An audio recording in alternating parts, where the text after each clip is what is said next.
Bienvenidos espectadores, mi nombre es Guillermo Jerez y hoy les vengo a exponer sobre los temas eh, sujeto del derecho, parte general del libro de Juan Iglesias de Derecho Romano. Como primer subtema tenemos persona y capacidad. En estos momentos la Constitución causa de que el hombre es expreso de todo significado de capacidad, pero ya en la actualidad tenemos nuevos términos, la cual es que el sujeto de derecho es igual a capaz de derechos, la cual hace siempre referencia al término persona y nos expresa aquí que Roma le falta un nombre técnico para así poder designarles lo de la capacidad jurídica. Aquí en otro punto tenemos que entre romanos el hombre hace alusión a su capacidad, tanto el hombre libre como el hombre esclavo. Estas dos surgen de la palabra persona servi, la cual está considerado como sujeto de derecho. Aquí más tenemos que persona es igual al término jurídico de técnico jurídico, o sea, hombre capaz de derechos, la cual puede ser libre, civis romanus y cium iuris. En ese punto nos especifican de que existen dos tipos de personas, las cuales son físicas y jurídicas. Las físicas son los hombres, tales como tales corpóreos, visibles y tangibles, y las personas jurídicas, que son las personas entre sociales e incorporales, o sea, asociaciones y fundaciones que puedan existir. Con esto nos hace referencia a que la persona o capacidad jurídica, como nos ejemplifica acá, es que es independiente a cualquier otra condición posible. Estas podrían ser como las organizaciones humanas y las cuales fueron hasta ya en una época muy avanzada del derecho humano fueron reconocidas. Eh, Esto causó de que la plenitud de la capacidad salieran tres condiciones, las cuales son libertad y ciudadanía, y por último el no sometimiento de la autoridad familiar. Como segundo tema tenemos el status libertatis. Para este tema nos explica de que esclavo, gracias a la capacidad positiva, dice que el hombre es el que está privado de su libertad. O sea, que se rige de su distinto forma de servir a un hombre ubre. En este tema también nos explica que, desgraciadamente, en Roma esto hacía que el destino del esclavo sea servir permanentemente a un hombre con mayor poder. O sea, aquí cuando ya cesa su poder sería el cesa su estatus. O sea, que se pone por hora de declaración de libertad, lo cual le otorga la libertad al esclavo. Este tema puede ser resumido en varios puntos. El primer punto es que explica que la capacidad jurídica carece de una persona de persona con nutium o ya patrimonial o comercium, lo cual explica que no que el sujeto de derecho no es el esclavo, sino que el esclavo pasa a ser cosa o res, simple objeto.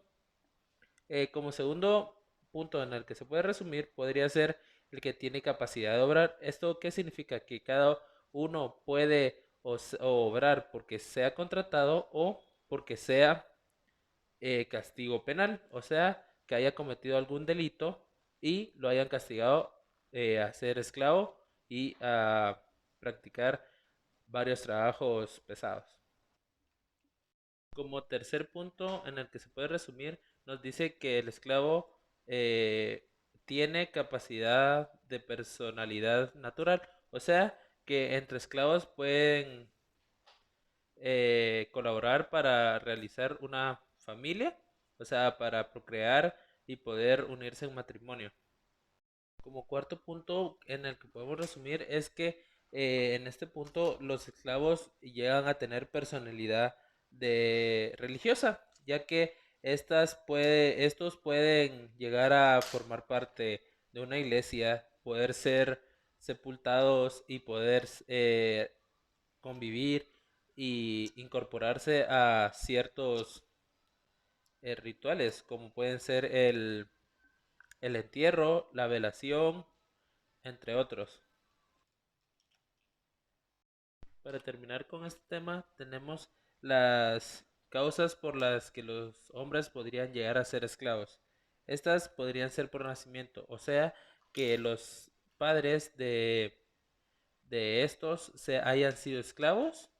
También podría ser por cautividad de guerra, lo cual significa que si alguna nación o algún otro bando llegase a atacar y llegase a ganar, eh, estos podrían proclamar la tierra y hacer de la comunidad, podrían hacerlos esclavos. Otra posible causa es por condena penal. Esto quiere decir que si el hombre llegase a hacer algún delito o llegar a romper alguna ley, estos podrían llegar a ser obligados a trabajos pesados, a ser esclavos de los reyes, a ser esclavos de los que tienen poder alto. Y como última causa puede ser la disposición de la ley. O sea, que este hombre que tenga más de 21 años se venda para poder ser esclavo, para así poder pagar las eh, pagar sus deudas o lo que o en su vivir diario. Como siguiente subtema tenemos la muerte. Aquí nos explican que la persona u hombre que se muera es extinguida.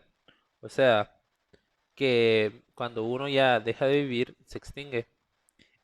Aquí nos demuestran un criterio que si dos personas mueren por la misma causa, se considera que se murieron contemporáneamente. En latín esto es non videtur altor altem supervixe. Pero justo el derecho justiniano viene a reemplazar y apartarse un poquito de ese criterio, lo cual hace que establezca una presunción de premoriencia para un caso en particular. O sea, que si la persona llega a ser desaparecida antes de los 60 años, se da un lapso de tiempo de 5 años a encontrarlo. Si no se encuentra, se da por muerta, pero si esta persona está más de los 60 años, esta se va a considerar muerta al ya no aparecer. Como último punto del sujeto de derecho, tenemos las personas jurídicas. A las personas jurídicas en el derecho romano son presentadas como personas que puedan tener un poder en el gobierno. Estas contienen características las cuales se alejan de la comprensión de la época moderna. Esto quiere decir que una persona singular no se concreta en el individuo, sino que en el parte familias. En su gérmina romana no existen los individuos, por eso es que esta se separa del término individuo y forma parte de del parte familias. Eh, con esto nos explican de que el ius publicum o ius populi es concebido como la superestructura indeclinable, o sea que esta no podrá ser cambiada de la noche a la mañana, o sea que tiene que haber un largo proceso para poder cambiar toda esta estructura. Esta estructura hace que el Estado no pueda bajarse de la posición de soberano.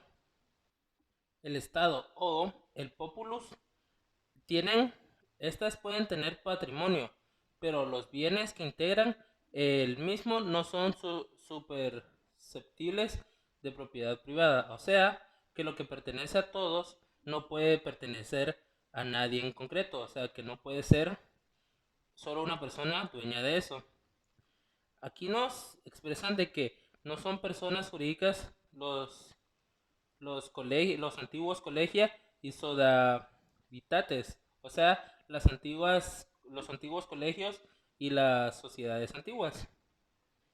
Esto surge gracias a la relación con las comunidades a partir de la época anterior del 212 antes de Cristo, después de Cristo, disculpe.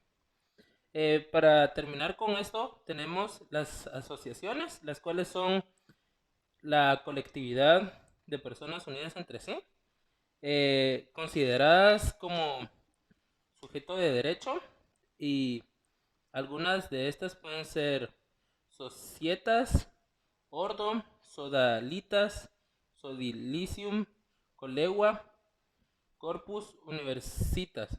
Societas y ardo son las más frecuentes. Las sodalitas son relacionadas con la religión, ya que éstas intentan reunir a varias personas en un gran banquete. En lenguaje jurídico moderno, fundaciones significa al patrimonio destinado a cierto fin, por acto de inter vivos o mons causa, con carácter de perpetuidad o duración indeterminada. Aquí nos dice que las fundaciones no pueden ser personas jurídicas, ya que eh, por la caridad por las creadas de Nerva y Trajano. Como segundo capítulo que tenemos en este video es el negocios jurídicos. Este se parte de 5 subtemas. El primer subtema que tenemos es conceptos y clases de negocios. El primer, la primera clase de negocio son los negocios unilaterales y bilaterales. El unilateral significa que el negocio jurídico va a ser inicial solo con un sujeto. Un ejemplo de este podría ser el testamento y la aceptación de herencias. Y bilateral, como dice bi de dos, dice que es creado por dos sujetos en cuanto venidas a conciertos de concesos. O sea, ejemplos de estos podrían ser la venta, la adopción, matrimonio y la compra. La segunda clase de negocios son los formales o solemnes y los no formales y solemnes. Los formales son los que están establecidos en forma prescrita, o sea que van guiados por papel y hoja, y como se vaya estipulando, taxativamente. Y la segunda, que es la que se manifiestan por la voluntad propia, o sea que y por cualquier modo o lugar. O sea, cualquier negocio que yo quiera abrir y que alguien más, a su voluntad, me quiera decir, aceptar el negocio. Y en la última clase de negocio que tenemos son los negocios mortis causa e intervivos. El mortis causa es el que regula el patrimonio o particulares bienes de después de la muerte del disponente, y el inter vivos es el que se goza la eficacia entre los vivos.